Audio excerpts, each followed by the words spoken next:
ఆత్మబంధువులందరికీ ఆత్మ ప్రణామములు. స్వర్ణామృతం, ఒక యోగిని ఆత్మకథ, the untold story of PSSM. ఇందులో ఈరోజు 41వ చాప్టర్, మానస సరోవర యాత్ర. నాకు 2 యాత్రలు చేయాలని మహా కోరికగా ఉండేది. ఒకటి ఈజిప్ట్ గిజా పిరమిడ్, రెండవది మానస సరోవర యాత్ర. మా ఇంట్లో నా రూములో 2 పెద్ద పోస్టర్స్ వీటికి సంబంధించినవి పెట్టుకున్నాను. మా చిన్నమ్మాయి గుడ్డి, అమ్మ నువ్వు ఆస్ట్రల్గా వెళ్ళి దాన్ని చూసి వచ్చేయి, భౌతికంగా వెళ్ళవలసిన అవసరం లేదు అనేది. కానీ నాకు ప్రత్యక్షంగా చూసి అనుభవించి అనుభూతి చెందితేనే తృప్తి అని చెప్పేదాన్ని. ఈ రెండిటికి నన్ను తప్పకుండా తీసుకువెళ్లాలని మా ఆయనకు చెప్పాను. మానస సరోవర యాత్ర చాలా కష్టం, శ్రమ అని మొదటిసారి నన్ను వద్దన్నారు. స్త్రీలు వద్దని మగవారు మాత్రమే కంచి రఘురాం గారి ఆధ్వర్యంలో వెళ్లారు. కైలాస పరిక్రమ బేస్ క్యాంపులో పత్రిగారు అస్వస్థకు గురి అయ్యారు. మాటా పలుకు లేకుండా అలా పడుకుండిపోయారు. ఆక్సిజన్ తక్కువగా ఉంది. చుట్టూ ఉన్న అందరూ ఈయన పరిస్థితి చూసి భయపడిపోయి బెంబేలెత్తి ఈయన చుట్టూ కూర్చొని గట్టి సంకల్పంతో ధ్యానం చేయడం ప్రారంభించారు. దాంతో కొద్దిసేపటికి పత్రిగారు లేచి కూర్చొని కైలాస పరిక్రమ చేయకుండానే వెనుదిరిగి వచ్చేశారు. ఇంటికి వచ్చిన తర్వాత అడిగాను ఏం జరిగింది అని. ప్రతికూల శక్తులు దండెత్తాయి, కానీ నేను లొంగలేదు అన్నారు. చివరకు ఆ శక్తి మీద విజయం సాధించి వచ్చారు ఈయన. ఆధ్యాత్మిక గురువుల మీద ఇటువంటి దాడి సర్వసాధారణమే, కానీ పత్రిగారి మీద ఈ దాడులు చాలా తీవ్ర స్థాయిలో జరిగాయి. పత్రిగారు వాటికి లొంగక ఎదురొడ్డి పోరాడి గెలిచారు. ఇది జరిగినప్పుడు నేను ఇండియాలో లేను, అమెరికాలో చికాగోలో మా ఆడపడుచు ఇంట్లో ఉన్నాను. అక్కడ నాకు కల వచ్చింది. ఈయనకు విపరీతమైన ఒళ్ళు నొప్పులు, తట్టుకోలేకుండా ఉన్నారు. నన్ను ఎక్కి తొక్కమంటున్నారు. నా వల్ల కావడం లేదు, నేను తొక్కలేను అని చెబుతుంటే, లేదు నాకు విపరీతమైన బాధగా ఉంది అని చెప్పేసరికి నేను ఎక్కి తొక్కుతున్నాను. తొక్కిన తర్వాత కాసేపటికి నన్ను కాళ్ళ దగ్గర కూర్చోమన్నారు. కూర్చున్నాను. కల చెదిరిపోయింది. మరుసటి రోజు ఈయన నాతో ఫోన్లో మాట్లాడినప్పుడు కల గురించి చెప్పాను. అవును నిజమే, నిన్న నాకు విపరీతమైన నొప్పులు కలిగాయి అని చెప్పారు.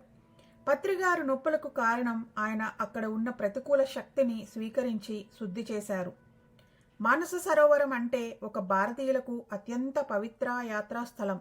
కానీ చైనీయులు, టిబెటన్లు దానిని ఒక విహార స్థలంలాగా చూస్తూ వ్యాపారం చేసుకుంటారు తప్ప పవిత్రత, దివ్యత్వం వారికి లేదు, తెలియదు. ప్రతికూలతకు శక్తి ఉండదు. మనలాంటి వారి నుండి అనుకూల శక్తిని పీల్చుకొని అది మనుగడ సాగిస్తుంది. అందుకే ఈ యాత్రలో డీలా పడిపోవడం, కోలుకోవడం అన్నది ఉంటుంది. కోలుకోవడానికి 1 నెల రోజులు పడుతుంది. మన ద్వారా కంటికి కనపడని పని అక్కడ ఎంతో జరుగుతుంది. ఎప్పుడూ కష్టాలను ఎదుర్కొంటామే, అప్పుడు మన ప్రగతి ఉంటుంది. ప్రతికూల శక్తికి తల వంచితే మన పతనం ఆరంభమైనట్లే. మనం ఎదిగే కొద్దీ ఇటువంటి సవాళ్లు, సమస్యలు ఉంటాయి. మన అనుకూల శక్తులు పెంచుకుంటూ సమస్యలను ఎదుర్కోవడానికి ధైర్యంగా ఉండాలి. సమస్యతో రా తేల్చుకుందా అని ధైర్యంగా చెప్పాలి. నా ఉద్దేశం ప్రకారం కేవలం పురుషులే వెళ్లడం మూలాన స్త్రీశక్తి వెంటలేకపోవడం కారణంగా పురుషులతో ఉన్న స్త్రీశక్తి చాలకపోవడం ద్వారా ఇటువంటి తీవ్ర పరిణామాలను ఎదుర్కొనవలసి వచ్చింది. దీంతో 2002లో 2వసారి మానస సరోవర యాత్రకు వెళుతున్నప్పుడు నేను వస్తానని పట్టుబట్టి మరీ వెళ్ళాను. హైదరాబాద్లో రైలు ఎక్కి గోరఖ్పూర్లో దిగి అక్కడి నుండి టిబెట్ సరిహద్దుకు వెళ్ళాము. మేము 70 మంది ఉన్నామని అనుమతి ఇవ్వనన్నారు. ఇది 10 రోజుల యాత్ర. అనుమతి రాని కారణంగా అక్కడే 5 రోజులు ఉండిపోవలసి వస్తే ఇది 15 రోజుల యాత్ర అయ్యింది. ఈ 5 రోజులు ఈయన బాగా ధ్యానం చేయించారు. మేము ఉన్న చోట వసతి సౌకర్యాలతో పాటు చక్కటి భోజనం, మంచి ప్రకృతి రమణీయతతో నేను హాయిగా, ఆనందంగా అందరితో కలిసి ఉండడంలో వీసాల గొడవ జోలికి వెళ్ళలేదు. ఇక్కడ ఎంత బాగుందంటే మానస సరోవరానికి వెళ్ళాలి అన్న ఆతృత కూడా తగ్గిపోయింది. చివరకు అందరికీ వీసాలు దొరికాయి. ఇక్కడి నుండి టిబెట్ సరిహద్దు దాటే లోపల ఇంకో చోట ఆగి ఒక్కరోజు ఉండాలి. మన ఇండియా దాటేసరికి చైనా ఆక్రమిత భూభాగంలో అడుగు పెడితే ఆ ప్రకంపనలు మనకు సరిపడవు. అక్కడి గదులు, వసతులు ఏవి మనకు అనుకూలంగా ఉండవు. పత్రిగారు ఇబ్బంది పడినా పైకి చెప్పరు. ఈ ఎక్కట్లలో మా వారిని చూస్తే జాలి కలుగుతుంది. ఎందుకు ఇన్ని తిప్పలు నెత్తిన వేసుకుని అవస్థలు పడతారు అని. ఇక్కడ చెకింగ్లు పూర్తి చేసుకున్న తర్వాత వరుసగా జీపులలో టిబెట్లోకి ప్రవేశించాము. వెనుక లారీలో వంటపాత్రలు, టెంటులు, స్లీపింగ్ బ్యాగులు వస్తున్నాయి. ఈ ప్రయాణంలో చుట్టూ ప్రకృతిని చూడ్డానికి 2 కళ్ళు చాలవు. అలా మనం కొండ ఎక్కుతుంటే హరివిల్లు కింద కనిపిస్తుంది. చెట్లు, మధ్య మధ్యలో జలపాతాలు, చాలా అందంగా ఉంది. నేను, మా ఆయన, కంచి రఘురాం, కుప్పుస్వామి, భీమాస్ రఘు ఒక జీబులో బయలుదేరాము. వాళ్ళందరూ సీరియస్గా మౌనంగా ఉన్నారు. చలాకీతనం, సరదాలు, జోక్స్ ఏవీ లేవు. నేను అంతగా వాళ్లతో ఇమడలేకపోయాను. గంటల కొద్దీ ప్రయాణంలో జీపులో పాటలు కూడా పెట్టరు. ఒకవేళ పెట్టినా అవి టిబెటన్ సాంగ్స్. నాకు విసుగు పుట్టింది. అప్పట్లో మానస్ సరోవరానికి 4 రోజుల ప్రయాణం. మొదట ఒక చోట ఆగాము. టిబెట్ దాటిన తరువాత పచ్చదనం ఏమీ ఉండదు. మేము వెళ్లేసరికి టెంట్లు బిగించి వంట చేస్తున్నారు. ఇక్కడ వాతావరణం చాలా తీవ్రంగా ఉంటుంది. రాత్రిపూట -డిగ్రీల్లో ఉంటుంది. మధ్యాహ్నం 45 డిగ్రీలు ఎండ కాస్తుంది. ప్రొద్దుపోయిన తర్వాత ఈయనకు వేరే టెంట్ నుంచి టీ తీసుకురావాలని ప్రయత్నించాను. కానీ బయట చలి అడుగు వేయలేకపోయాను. అప్పటికే ఆక్సిజన్ తగ్గడం మొదలెట్టింది. నాకు చిన్నగా భయం మొదలైంది. ఈ యాత్ర వద్దని వెనుదిరికి వెళ్ళలేను. చచ్చినట్లు ముందుకే ప్రయాణించాలి. ఎంత చిత్రమో చూడండి. ఇప్పుడు ఈ ఆధ్యాత్మికత, ధ్యానం ఏమీ వద్దు. నేను, నా కుటుంబం, మనం 4 మాత్రం ఉంటే చాలని వెనకడుగు వెయ్యలేము. ఈ మానస సరోవర ప్రయాణం, మన జీవితం ప్రయాణము 2 ఒకేలా ఉన్నాయి అని ఈయనతో అంటే, అవును అంతే, ముందుకే ప్రయాణించాలి, వెనుకకు వెళ్లే ప్రసక్తే లేదు, నువ్వు అటువంటి ఆలోచనలు కూడా తెచ్చుకోకు అంటూ చెప్పారు. మరునాడు ప్రొద్దున 4 గంటలకు ప్రయాణం. స్వెట్టర్లు, గ్లౌజులు, షూ, సాక్సులు, షాల్స్ అన్నీ వేసుకుని బయలుదేరాలి. తీరా ఎండ వచ్చేసరికి ఆ వేడికి అన్నీ ఒక్కొక్కటి తీసివేయాలి. ఎండకు జీప్ అద్దాలు తెరుద్దామా అంటే బయట మట్టి రోడ్లు, దుమ్ము లోపలికి వస్తుంది. అద్దాలు దించడానికి లేదు. అలాగే 2వ క్యాంపు వెళ్ళాము. అందరికీ వాంతులు, విరేచనాలు మొదలయ్యాయి. నాకే కాదు, అందరి పరిస్థితి అంతే. బాగా నీరసించిపోయాము. ఈయనేమో నన్ను ఒళ్ళు పట్టమంటారు. నా వల్ల కావడం లేదు. ఒక తొక్కు తొక్కడం, కింద పడిపోవడం. ఇక నా వల్ల కాదంటూ కూర్చుండిపోయాను. పాపం ఇంత లావు రగ్గు కప్పుకొని మాట్లాడకుండా పడుకుండిపోయారు. ఈయన చలి ఓర్చుకోలేరు. మరుసటి రోజు మరలా ప్రయాణం. ఒకసారి మీ బండిలో రాను అని చెప్పి రాంబాబు, రమాదేవి ఉన్న బండిలో వెళ్ళాను. రాంబాబుతో నువ్వు మా ఆయనతో రా అని చెప్పి ఈ జీపు మారాక నా ప్రాణానికి హాయిగా అనిపించింది. కాసేపు కబుర్లు, జోకులు, బయట ఏదైనా కనిపించినప్పుడు వాటి గురించి కామెంట్ సరదాగా సాగింది. టిబెట్లో ఆడవాళ్లు చాలా అందంగా ఉంటారు. ముట్టుకుంటే మాసిపోతారా అన్నంత తెల్లగా ఉంటారు. చక్కటి దుస్తులు ధరిస్తారు. అర్ధరాత్రి 1 గంట దాకా ఆడవాళ్లు కూడా బయట తిరుగుతారు. మరి వారి ఆచారం ఏమిటో, కట్టుబాట్లు ఏమిటో భయం ఉండదా మనకు తెలియదు. ఇక్కడ బిచ్చగాళ్ళు కూడా ఉంటారు. వారు అడగడమే మన మెడలో ఉండే బంగారు గొలుసులిమ్మని అడుగుతారు. మరి వాళ్లేమో ఇంతింత పెద్ద పెద్ద పగడాల మాలలు మెడలో వేసుకొని ఉంటారు. నేను ఆమెను తిరిగి నీ మెడలో ఉన్న పగడాలు ఇవ్వు, నేను ఈ గొలుసు ఇస్తాను అని చెప్పేసరికి ఇక వెనక్కి తిరిగి చూసుకోకుండా పరుగో పరుగు. ఈ ట్రిక్ ఏదో బాగుందని ఇలా 5 రోజులు నెట్టుకొచ్చాము. ఇలా అపసోపాలు పడి ప్రయాణం చేసి చివరకు మానస సరోవరం చేరుకున్నాము. ఆ సరస్సును చూసేసరికి అందరికీ ప్రాణం లేచి వచ్చింది. అక్కడే 3 రోజులు ఉంటామని చెప్పారు. టెంట్లు వేశారు.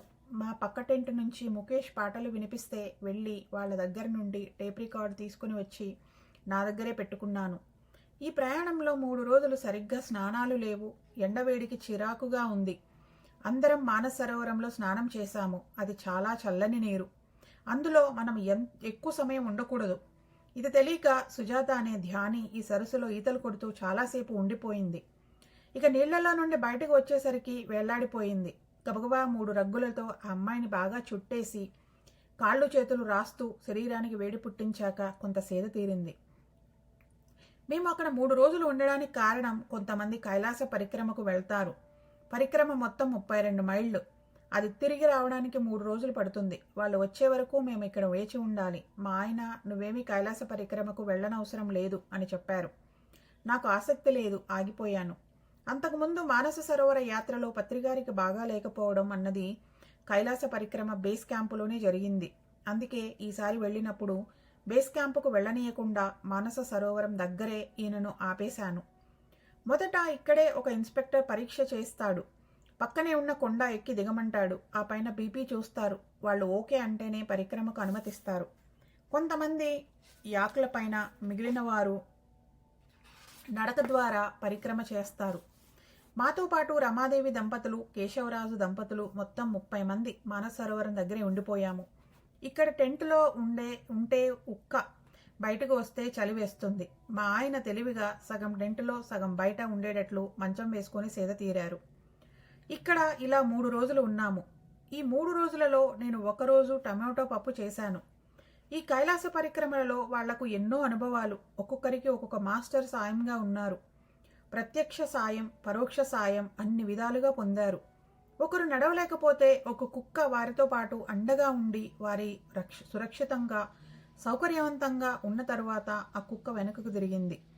ఒక ఆవిడకు ఒళ్లంతా చలిపుట్టి వేడివేడిగా టీ తాగాలని అనిపించింది.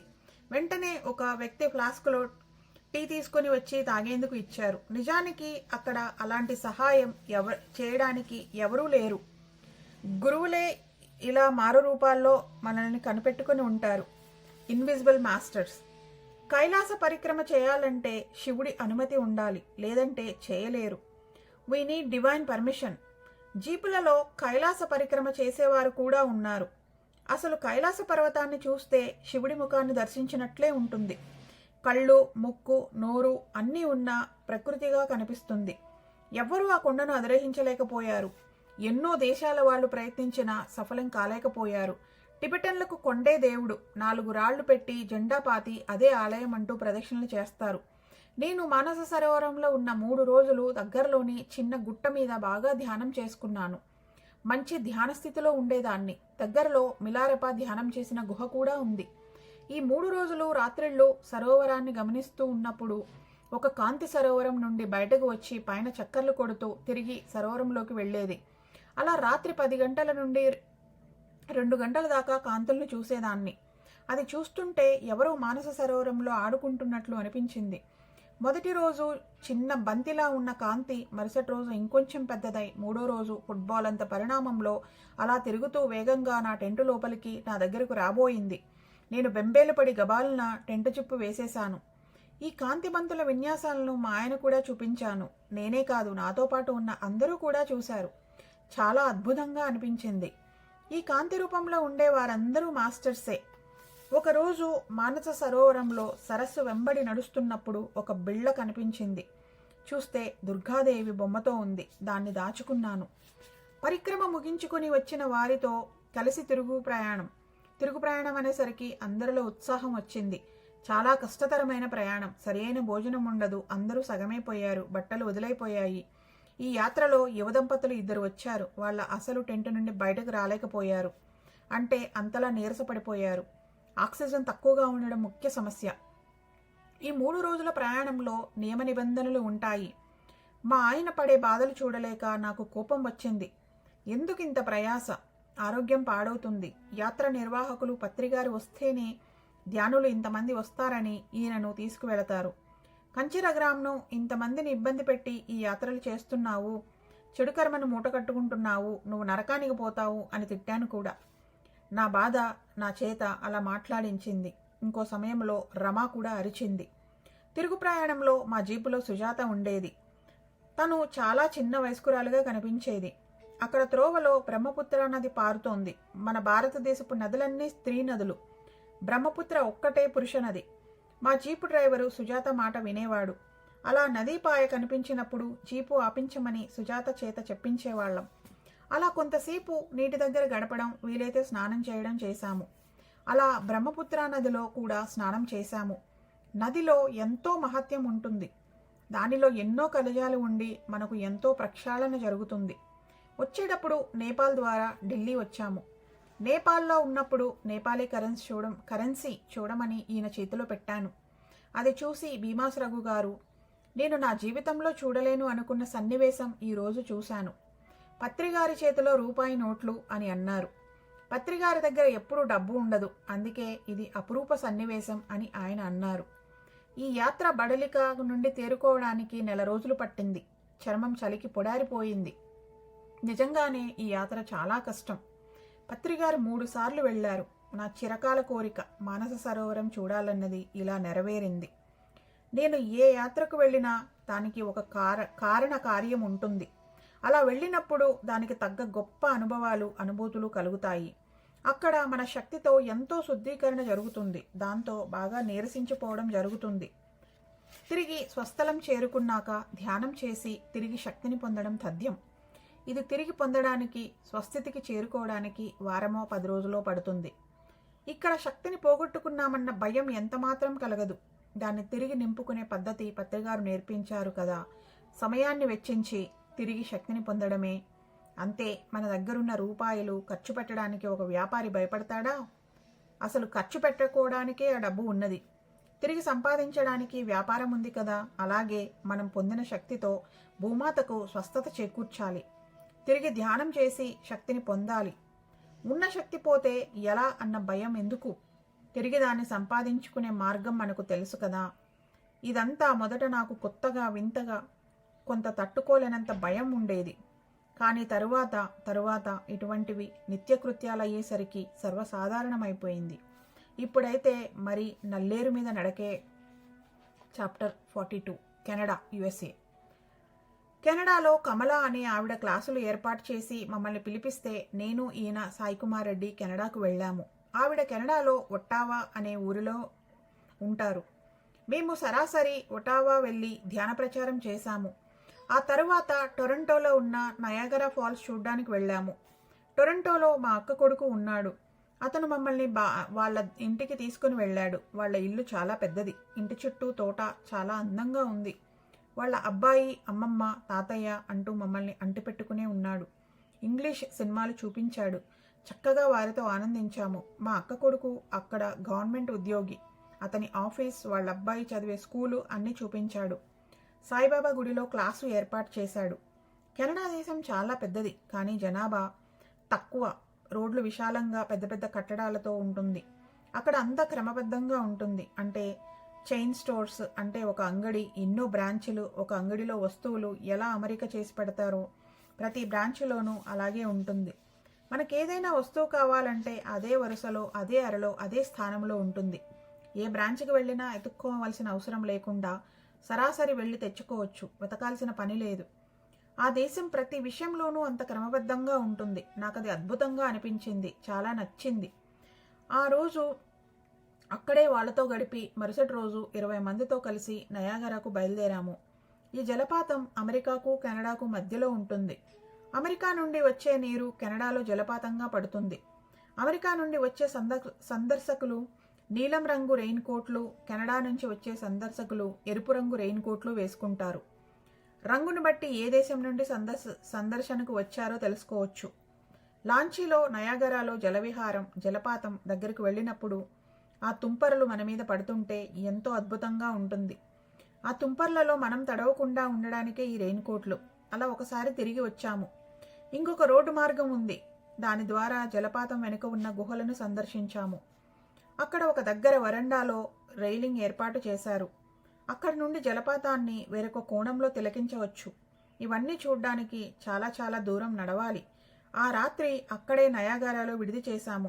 దగ్గరలోని ఒక హోటల్లో 45వ అంతస్తులో మాకు రూమ్ బుక్ చేశారు. ఆ గదికి పెద్దగా గాజు కిటికీ ఉంది. అక్కడి నుండి జలపాతం కనిపిస్తుంది. రాత్రి అయ్యేసరికి రంగురంగుల లైట్లతో ఎంత బాగుందో. చూడడానికి 2 కళ్ళు చాలవు. ఆ రూమ్లో పెద్ద మంచం, జలపాతం చూసే వైపు పడుకోవడానికి నేనని మేమిద్దరం కాసేపు వాదులాడుకున్నాము. చివరకు మా ఆయనకే వదిలిపెట్టి నేను మరోవైపు పడుకున్నాను. మరుసటి రోజు 1000 ఐలాండ్స్ లేక్కు వెళ్ళాము. ఇక్కడ ఐలాండ్స్ను, అంటే దీవులను మన సొంతానికి కొనుక్కొని సొంత పడవల్లో విహారానికి వస్తుంటారు. అంటే అవి వారి సొంత దీవులు.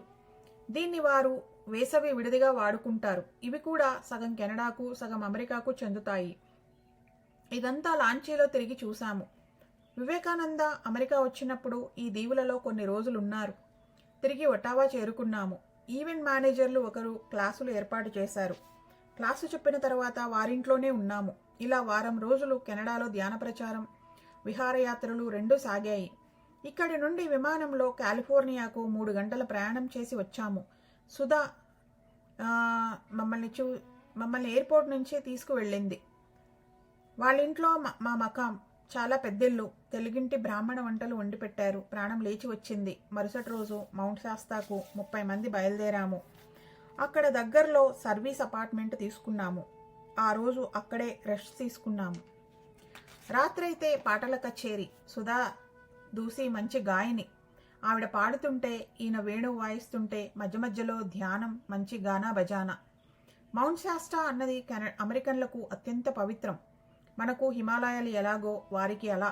ఆ కొండల్లో ఎవరైనా దారి తప్పిపోతే మాస్టర్లు దిశానిర్దేశకం చేసిన దాఖలాలు ఎన్నో జరిగాయి. ఈ పర్వతాలకు వెళ్లే దారిలో దారి పొడవునా ప్రకృతి, చెట్లు, రోడ్డు కిరువైపులా కోటగోడలాగా ఉండి ఆ మంచుగొండకు రహదారి అద్భుతంగా ఉంది. కొండ మీద చాలా దూరం నడిచి వెళ్ళాము. ఈయన వేణునాదంలో అందరూ ధ్యానం చేశాము. చాలా మందికి అనుభవాలు కలిగాయి. తిరిగి కాలిఫోర్నియాకి వచ్చేసాము. ఇక్కడ వాతావరణం మన ఊరి వాతావరణంలాగే ఉంటుంది. ఇక్కడ అన్ని ధరలు అధికం. అదే అట్లాంటా, చికాగోల్లో అయితే ధరలు తక్కువగా ఉంటాయి. మరలా వాషింగ్టన్ డీసీ, మేరీల్యాండ్లలో ధరలు ఎక్కువ. మా అమ్మాయి మేరీల్యాండ్లో ఉంటుంది. ఇలా అమెరికాలో ఒక్కో రాష్ట్రానికి భూ విలువలు మారిపోతూ ఉంటాయి. మధ్యలో చాక్లెట్ తయారీ ఫ్యాక్టరీని సందర్శించాము. ఆ తరువాత దగ్గరలోని ఒక కొండపైకి వెళ్ళాము. కాలిఫోర్నియా బాగా వేడి ప్రదేశం, కానీ ఈ కొండ మీద విపరీతమైన చలి. ఒకరికొకరు దగ్గరగా అంటుకుని ఉంటే కానీ వీలు కానంత చలి. దీని తర్వాత మరుసటి రోజు ఒక అడవికి వెళ్ళాము. అక్కడ వందల సంవత్సరాల నాటి పెద్ద పెద్ద చెట్లు. వాటిని సందర్శిస్తూ మొత్తం తిరిగి చూశాము. అక్కడ పత్రిగారు వేణు వాయిస్తుంటే సందర్శనకు వచ్చిన వారు కూడా వచ్చి మౌనంగా కూర్చొని ఆస్వాదించారు. ఇక్కడ వారం రోజులు ఉన్నాము. రోజుకు 2-3 క్లాసులు చెప్పారు. నేను మొదటిసారి మా అమ్మాయి గ్రాడ్యుయేషన్ డే కోసం అమెరికా వచ్చినప్పుడే చాలా తిరిగాను. Chicago, Texas, Austin, Saint Louis, Seattle, New York, New Jersey, Virginia, Washington DC, Maryland, ఇలా 16 రాష్ట్రాలు చూశాను. ఆ సమయంలోనే పవర్ ఆఫ్ నౌ అనే పుస్తక రచయిత ఎకార్ట్ టోలే గారి వర్క్షాపుకు వాణితో కలిసి వెళ్ళాను. నేను మొదటిసారి అమెరికా అంతా తిరిగాను కాబట్టి మళ్ళీ మళ్ళీ వెళ్ళినా ఏదీ చూడాలని లేదు. అదీ కాక అప్పుడే అంటే మా అమ్మాయి దగ్గర ఉన్నప్పుడే గూగుల్ ఎర్త్లో వీటి అన్నింటినీ చూశాను కాబట్టి ఆసక్తి పోయింది. ఈసారి కాలిఫోర్నియాలో వారం రోజులు చాలా చూశాము. ధ్యాన ప్రచారము చేశాము. 2 సమానంగా జరిగాయి. తృప్తిగా ఉంది. ఆ తర్వాత అట్లాంటా వెళ్ళాము. అక్కడ పెద్ద హాలులో 1 డే వర్క్షాప్ చేశాము. అక్కడ నేను నా అనుభవాలతో పాటు క్లాసులు కూడా చెప్పాను. I'm also sharing the stage. ఇక్కడ 3 రోజులు ఉన్నాము. తరువాత నార్త్ కెరోలినాకు వెళ్ళగా అక్కడ కేరళ మాస్టర్ స్వాగతించారు. ఈయన 15 రకాల రసం చేయగలడు. దగ్గరలోని రవిశంకర్ ఆర్ట్ ఆఫ్ లివింగ్ ఆశ్రమానికి వెళ్ళి భోజనం చేసి ఇక్కడి నుండి పిరమిడ్ కట్టడానికి స్థల ఎంపిక కోసం ఒక కొండ మీదకి వెళ్ళాము. ఊరికి దూరంగా ప్రశాంత వాతావరణంలో చెట్లతో ధ్యానానికి అనువుగా ఉంది. ఇక్కడ నుండి మేరీల్యాండ్ వెళ్ళాము మా అమ్మాయి దగ్గరకు. అలా ఈ అమెరికా దేశంతో మాకు ఎంతో అనుబంధం ఉంది. ప్రతి సంవత్సరం అమెరికా వస్తూనే ఉంటాము. 43. హరిద్వార్లో ధ్యాన కుంభ్ 3 రోజులు జరిగింది. కుంభమేళా గురించి మా అత్తగారు ఎప్పుడూ చెప్తూ ఉంటారు. అలహాబాద్లో మేళా జరిగిన అన్ని రోజులు టెంట్లు వేసి వచ్చిన వారందరికీ అన్నదానాలు చేసేవారు అని చెప్పేవారు. మన పుష్కరాలకు కుంభమేళాలకు కొద్దిగా తేడా ఉంది. గోదావరికి పుష్కరాలు అంటే గోదావరి ఎక్కడెక్కడో ఎన్ని రాష్ట్రాలలో పారుతుందో అక్కడంతా ఒకేసారి పుష్కరాలు ఉంటాయి. కానీ కుంభమేళాలో హరిద్వార్ కుంభమేళా అని, రిషికేశ్ కుంభమేళా అని విడివిడిగా ఉంటాయి. హరిద్వార్ కుంభమేళాలో మన ధ్యాన కుంభ్ సతీష్ అగర్వాల్ అధ్యక్షతన జరిగింది. ఆయనే మమ్మల్ని డెహ్రాడూన్ ఎయిర్పోర్ట్లో స్వాగతించి రోడ్డు మార్గంలో హరిద్వార్ తీసుకువచ్చారు. రోడ్డు మార్గం చాలా సౌకర్యవంతంగా ఉంది. నాతో పాటు మున్ని ధ్యాన జగత్ ఆఫీసు నుండి 15 మంది వచ్చారు. ప్రొద్దున 5 నుండి 8 వరకు అఖండ ధ్యానం జరిగింది. లుధియానా, పంజాబ్, కలకత్తా, రాయ్పూర్ నుంచి ధ్యానులు వచ్చారు. వాసవి సత్ర సముదాయంలో మా బస. ఇక్కడ 4 పిరమిడ్లు కట్టారు. వాటికి గంగోత్రి, యమునోత్రి, బద్రీనాథ్, కేదార్నాథ్ అంటూ చార్ధామ్ యాత్రా ప్రదేశాల పేర్లను పెట్టి అన్ని చోట్ల ప్రారంభోత్సవం చేసి అందరి చేత ధ్యానం చేయించారు. పౌర్ణమి రాత్రి అఖండ ధ్యానం కూడా జరిగింది. మరుసటి రోజు హోలీ పండుగ చాలా బాగా జరుపుకున్నాం. 2 గంటల పాటు రంగులు చల్లుకుంటూ పాటలు పెట్టుకుని డాన్సులు చేస్తూ హోరెత్తించారు. తెలిసిన వాళ్ళు తెలియని వాళ్ళు అంటూ లేదు. పత్రిగారు 2 గంటలు ఒక దగ్గర కూర్చున్నారు. ఎవరు వచ్చి రంగులు పూసినా చల్లినా మీ ఇష్టం అన్నట్లు ఉండిపోయారు. అన్నీ ఆర్గానిక్ రంగులు తెచ్చారు. తర్వాత గంగానదిలో స్నానాలు. గారపాటి లలిత గారి ఆస్తికలు చవత్రీజీ చేతుల మీదుగా గంగలో నిమజ్జనం చేశాము. లలిత గారి కుటుంబం పిల్లలు ఉన్నా కానీ ఈయన చేతుల మీదుగా నిమజ్జనం జరగాలని కోరుకున్నారు. చాప్టర్ 44 గోదావరి పుష్కరాలు. మొదటిసారి గోదావరి పుష్కరాలకు వెళ్ళాను. అప్పుడు నది ఒడ్డున వెదురుతో బ్యాంబూ హౌస్లను ఏర్పాటు చేశారు. 2 రోజులు ఉందామనుకుని వెళ్ళి అక్కడ ఏర్పాట్లకు 5 రోజులున్నాను. ఆ తరువాత 7 రోజులు ఉగాది సంబరాలు రాజమండ్రిలో ఉన్న మన వశిష్ఠ గౌతమి పిరమిడ్లో జరిగాయి. అఖండ గోదావరి ఒడ్డున ఈ క్షేత్రంలో 7 రోజులు పెద్ద ఎత్తున జరిగాయి. ఆ స్థలాన్ని మనకు ఇచ్చిన రైతులు వారి కుటుంబాలతో వచ్చి మమ్మల్ని కలిశారు. వారు ఎంతో ఆనందంగా కృతజ్ఞతతో ఉన్నారు. చాలా గొప్ప పనికి మేము మా పొలాన్ని ఇచ్చాము అని చెప్పారు. వారికందరికీ మేము సన్మానం చేశాము. ఇక్కడ మధ్యాహ్నం ఎంత వేడిగా ఉంటుందో సాయంత్రం అంత చల్లగా ఉంటుంది. ఎప్పటిలాగే సాయంత్రం వేదిక బాధ్యతలు నేను చూసుకునేదాన్ని. 6,000 మంది హాజరయ్యారు. చుట్టుపక్కల పల్లెల నుంచి చాలామంది వచ్చారు. వారి ప్రేమ ఎంతో స్వచ్ఛమైంది. పత్రిగారి సంకల్ప బలం ఎంతో శక్తివంతమైంది. దాన్ని ఎవరూ ఆపలేరు, అడ్డగించలేరు, అధిగమించలేరు. ఆయన సంకల్ప శక్తి చూసి తక్కిన వారు నేర్చుకోవాలి. గురు సంకల్పం అన్నది అమోఘం. ఆ సంకల్పంతోనే ఇన్ని మెగా పిరమిడ్లు వచ్చాయి, మరెన్నో రాబోతున్నాయి. చాప్టర్ 45 నందవరం. పత్రిగారి గురువైన సదానంద యోగి గారి సమాధి ఉన్న స్థలం. దీన్ని ఇంకా విస్తృతపరచాలని, ఆ స్థలం మొత్తం కొని పెద్ద ఆశ్రమంగా రూపొందించాలని నా కోరిక. ఇప్పుడు సమాధి ఉన్న గది చాలా చిన్నది. అందులో 10 మంది కూడా పట్టరు. దాన్ని పగలగొట్టి పెద్ద ద్వారకామాయలాగా తయారు చేయాలని నాకెప్పటినుంచో ఉన్న ఆలోచన, కోరిక. ఆ రోజుల్లోనే రజనీకాంత్ రెడ్డి అనే విద్యుత్ శాఖాధికారి సహాయంతో అక్కడున్న భూములను పిలిచి మాట్లాడితే ఎకరా 30,000, మీకు ఎంత భూమి కావాలంటే అంత కొనుక్కోవచ్చు అని చెప్పారు. అప్పట్లో 5,000 గగనం. ఇక 30,000 ఎక్కడి నుంచి తేవాలి? అంత ధనం ఇచ్చేవారు నాడు లేరు. అందుకని మిన్నగుండిపోయిన నాలో ఎంతో బాధ. అంతటి బాధలో ఉన్నప్పుడు సదానంద యోగి గారు ఒకసారి కల్లో కనిపించి, ఎందుకంత బాధ? రావాల్సి ఉంటే అదే వస్తుంది, లేదంటే పోతుంది. నేనున్నాను కదా, నువ్వు ఎందుకంతా తలడిల్లిపోతావు? ఇచ్చేవాళ్ళుంటే వస్తుంది, నేను చూసుకుంటాను అని నన్ను ఓదార్చారు. లేదు స్వామి, దాన్ని అలాగే ఉంచేయడం, వదిలేయడం నాకు ఇష్టం లేదు. ఎంతమంది వస్తే అంతమంది ధ్యానం చేసుకునేలాగా మీ సమాధి ఉండాలి. సమాధి పైన పిరమిడ్ ఉండాలి. ఇది తప్పకుండా చెయ్యాలి. అంటే ఇది సమయం కాదు, ఆ రోజు వస్తుందిలే అన్నారు. ఇది నెరవేర్చి చూడాలనేది నా జీవితకాల కోరిక. అప్పట్లో రంగనాథ్ రెడ్డి, తాడిపత్రి కృష్ణ, పిఎంసి ఆనంద్ చాలా చిన్నవాళ్ళు.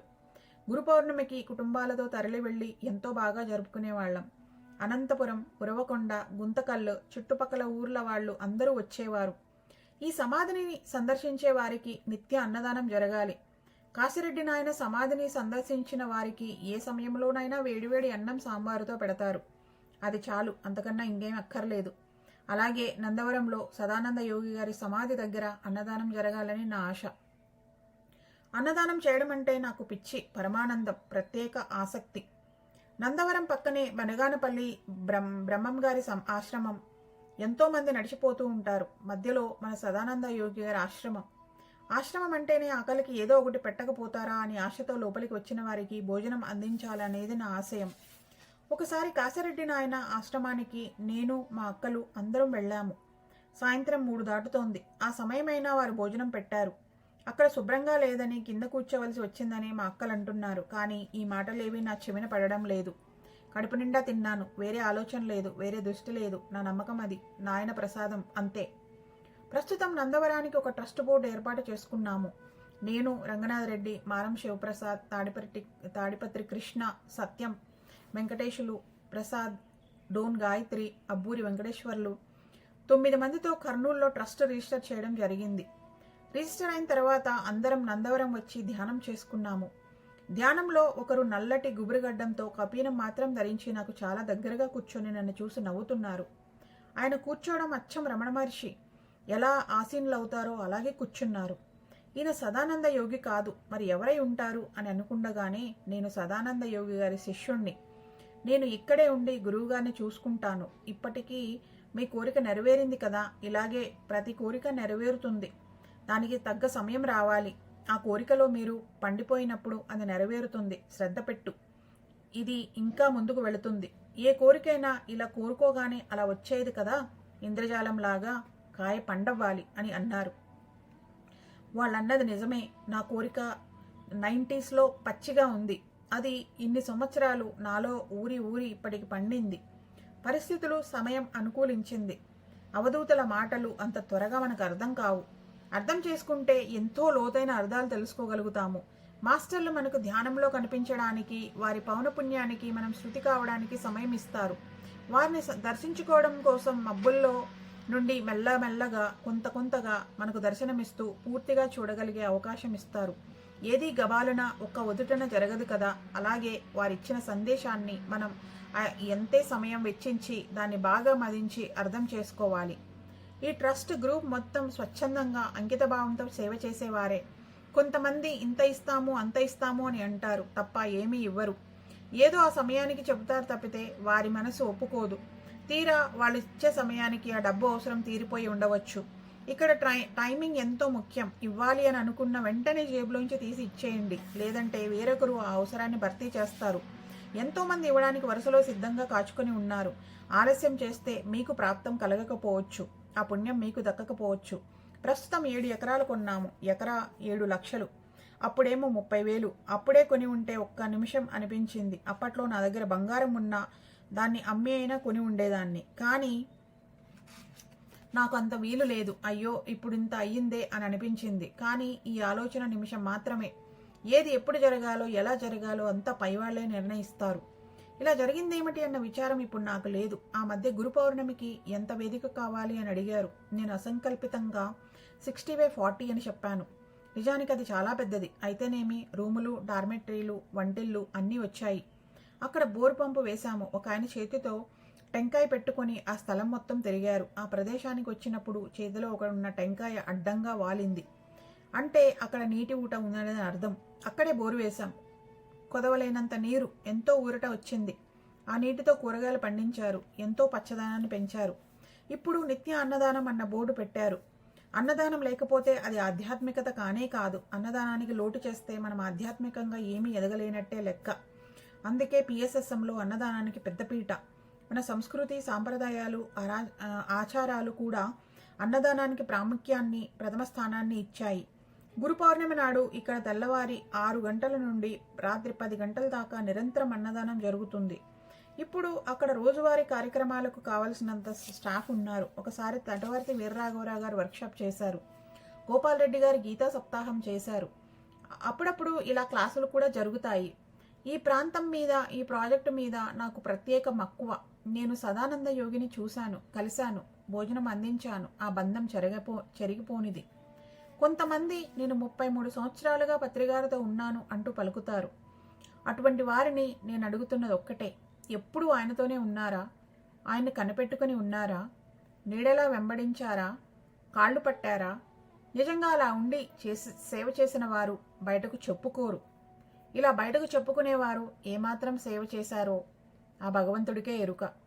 ఇలా మాటలు చెప్పుకొని తిరిగేవారిని చూస్తే నాకు జాలి వేస్తుంది. నేను పత్రికారి భార్యను. నాకు 24 గంటలు నేను ఆయన భార్యను అని చెప్పుకొని తిరుగుతుంటే ఏం బాగుంటుంది? I have my own individuality. We need not admit that we are what I mean. నేను నందవరం ట్రస్ట్ బోర్డు మెంబర్గా ఉన్నా కానీ ఏమీ జోక్యం చేసుకోను. నన్ను అడిగి నాకు చెప్పే చేయాలని అనను.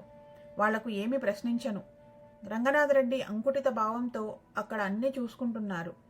ఏదైనా ఇబ్బంది వస్తేనే నాకు తెలియబరుస్తారు. కానీ దాన్ని వాళ్లే తీరుస్తారు, సర్దుకుంటారు. సేవకు పరాకాష్ట వీరు. కానీ కొంతమంది ఏదో కొంత మాత్రం చేసి దానినే సేవ అని అనుకుంటారు. అంటే ఉదాహరణకు ఇక్కడ ఒకరిని విమానం ఎక్కించి అక్కడ వారితో వేరేవారితో అప్పచెప్పి తమ పనులను చూసుకుంటూ ఉంటారు. ఈ మాత్రం దానికే సేవ అంటూ చెప్పుకుంటుంటారు. ఇటువంటివి జరిగినప్పుడు, నాకు తెలిసినప్పుడు, నా చెవిన పడినప్పుడు నేను నిద్ర లేని రాత్రిళ్ళు గడుపుతాను. మనసుకు బాధ కలుగుతుంది. సేవ అనే పేరు మీద ఇలా చేయడం ఏమిటని. ఇప్పటికైనా తెలుసుకోండి సేవ అంటే ఏమిటో. నిండు మనసుతో అంతటినీ చేయండి. ఏదో తూతూ మంత్రంగా పైపైకి చేసి ఏదో చేశామని ఉత్తుత్తి మాటలు చెప్పవద్దు. మీకు వీలు కాకపోతే ఇంకొకరికి అవకాశం ఇవ్వండి. నా 30 సంవత్సరాల కల నెరవేరింది. నేను ఎంతో ఆనందాన్ని పొందాను. అలాగే ఒకానొక రోజు ఆ ఇంకో కోరిక కూడా నెరవేరుతుంది. ఇది తథ్యం, తథ్యం, తథ్యం. Thank you masters for listening. Please ఈ వీడియోని లైక్ చేయండి, షేర్ చేయండి, కామెంట్ చేయండి.